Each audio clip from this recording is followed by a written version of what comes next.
Hi, I am here now sa Davao, and as you can see, I'm surrounded by nature.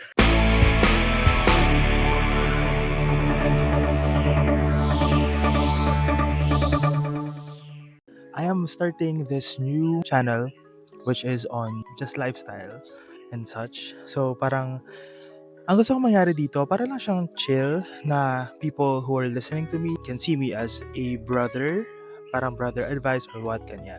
Pero yeah, kaya to ano siya, it's about sharing my story as well, the lessons that I have learned from the years of my life or something. So, yeah, parang dun siya papunta. It's good to just have a brief introduction of who I am, tas ano yung mga ginawa ko dati, ano yung mga pwede nyo matutunan sa akin and such.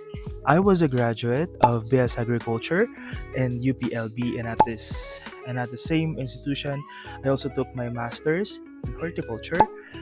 And I started my PhD pero I'm thinking not to continue it as of the moment. So, andun ako sa portion na yun ng life ko ngayon na I'm looking at the things that will really matter. And one thing that I realized is that what I really want to do is to teach other people. Ever since I was in undergrad, I am active when it comes to teaching. We have established a review center for UPCAT. After that, I have been busy on lecturing sa different licensure exams. I had an experience on the licensure examination for teachers. I have experience for that. I also have an experience when it comes to licensure examination for agriculturists, for food tech, civil service exam. Those are some of the things that I lectured in some of the review centers where I served.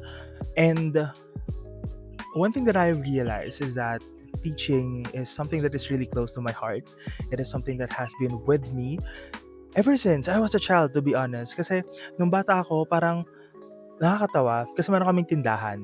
Tapos, dun sa store namin, kapag may bumibili mga bata, di ba uso dati yung utusan ng nanay yung mga anak nila para bumili, ganyan. So, ang nangyayari, kapag may bibili sa amin, tapos ako yung sasagot, tuturuan ko na, like papapasukin ko sa loob ng bahay namin yung bata, tapos tuturuan ko na siya ng anything, like, I don't know, kasi meron kaming blackboard dati, so that is one thing that I did nung bata ako. And every time na merong bakasyon, yung mga pinsan ko sa Pangasinan, ayun, so parang ang nagiging ganap is, imbis na magbakasyon sila, tinuturuan ko sila. So, for them, it is quite not the image of a vacation. I know that. Pero ayun, sa akin ayun yung mga gusto kong gawin. So, I just knew na ever since dati pa, I have this love and passion for teaching. Naalala ko rin, nung grade 5 ako, kapag wala yung teacher ko na isa, hala, ako yung pinagtuturo niya dun sa class, yung tinuturuan ko is grade 4. So, I'm teaching, I don't know, English, I think, nung time na yun, English or science, hindi ko na maalala. Pero, ayun, wala, nakakatuwa lang na these different mentors that I had during my elementary days already saw my potential when it comes to teaching. I also served as a teaching associate at the University of the Philippines, Los Baños. So, for 2 years, I taught there while also doing my master's. Nakakatawa rin that I have that experience kasi it has brought out some of the things that are really important when it comes to our education sector ngayon. Kasi 'di ba, me being a Gen Z professional and at the same time teaching the people who are also in my generation, I know kung paano tayo mag-learn. So, hindi na gumagana sa atin yung lecture lang talaga, then okay na yon, tapos na, ganyan. So, it doesn't work that way anymore. I think that our learners, most especially in our generation, are now evolving when it comes to the way they learn, especially when it comes to their attention span. And also me, medyo bumababa na rin yung attention span ko because of the social media exposure that we have now. 2 months from now, I'm recording this December 2024.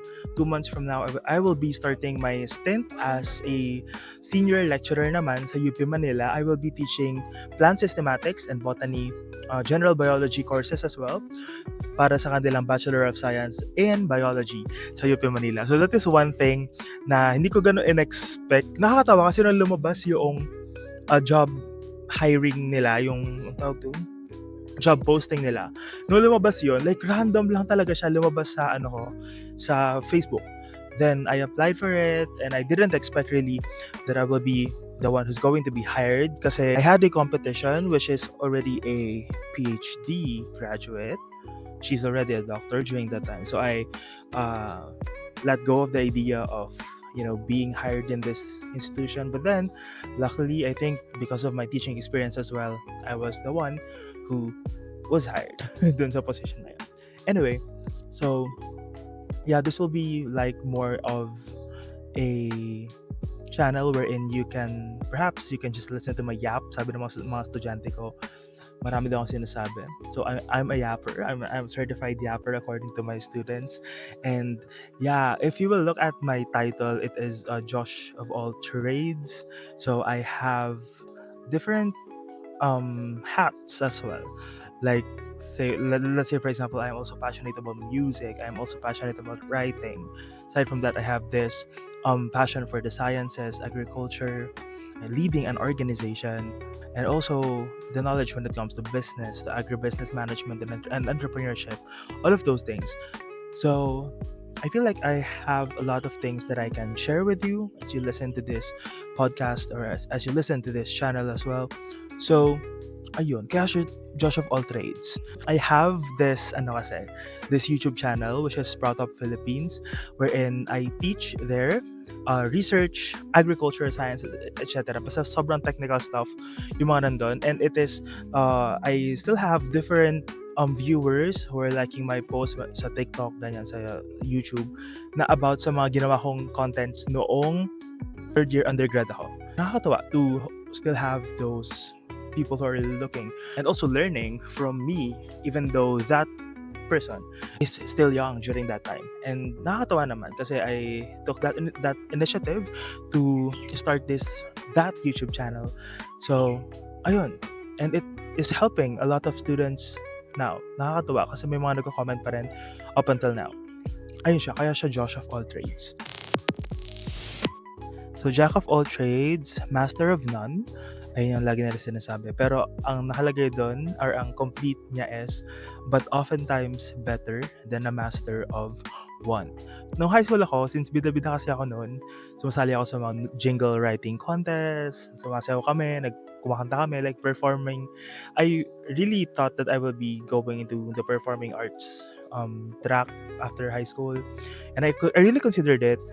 But then, ayun nga, considering that the arts is not well supported here in the Philippines, and I want sana that the government support the arts kasi it is really important to also preserve and also uphold the talents that the Filipino people have. So ayun, so dahil doon sa notion na yun na okay, hala, baka mamaya walang pera sa arts, nag-ano ako, and I'm the panganay kasi, so sabi kong ganon, okay, sige, magsa-science ako kasi okay naman ako sa science. So ayun, I took agriculture, masters, etc. blah blah blah. So ayun, nung high school kami, parang lagi nga nila sinasabi, hala, marunong ka pala kumanta, hala, marunong ka pala sumayaw, blah blah blah blah blah. So parang may mga teachers ako nagsasabi na parang, grabe, ano ka, jack of all trades, ganyan. Then I was admitted to BS Agriculture. I shifted to BS Agriculture, wherein ang sabi ng college secretary namin during that time is that ang BS Agriculture now, they are the jack of all trades because we are not only studying one specialized sciences, we also have different courses on the hard sciences, on social sciences, development, communication, some of those things. So lagi na sinasabi na ang BS Agriculture ay jack of all trades daw. So siguro if there will be one thing na parang gusto kong mangyari dito sa podcast na to is that this could be a comforting voice that you can listen to kahit nasa chill moments lang kayo. Especially also na I have different students na hindi ko alam. Nakakatuwa kasi marami akong mga students na kapag kunwari nagsistory ako or what, they are replying na parang, hala, I miss you sir, blah blah blah, ganyan-ganyan. Na parang, hala sir, magturo ka na ulit, ganyan-ganyan. And I also want this podcast to be our connection as well. Na, okay, since there are a lot of students that I have, I think, and they are also saying to me, hindi ako nagdedululo dito, that they are inspired sa akin nung naging teacher nila ako. So I thought na parang, okay, so let's start this podcast para at least meron pa rin tayong connections na as I also grow in my, as I also grow personally, and as I also pave the way towards adulthood and etc. Kasi 'di ba ang 20s ito talaga yung parang it's the safest, or it is the time wherein you can really commit mistakes, you can really explore, and you can really go out there and expose yourself to the world of what's happening sa mundo natin, ganyan. So ayun, siguro that as I also journey towards that, I can also be that voice for them to listen to. Ayun, so parang brotherly advice, etc. Ayun, ganun lang siya. So if you have any topics siguro on your mind, you can just DM me sa Instagram or sa Messenger para I can also plan on those contents as well. Siguro one of the segments that will be consistent throughout my journey here in this podcast is the trade tip of the day. This will be the portion wherein I can give a random advice about anything. The trade tip of the day is to start. Just take that first step and then it will happen. A lot of times in my life, I neglect starting. Ganun, parang hindi ko pa kaya, hindi pa ako ready. Something like that. You will never be ready unless you try the first step. And kapag mag-fail ka doon, it's okay. You can always try the next time around. Just take that first step. Tulad ng podcast nito, I wanted to have this podcast. So I'm shooting this even nandito ako sa Davao, 'di ba? So, and every long journey starts with a single step.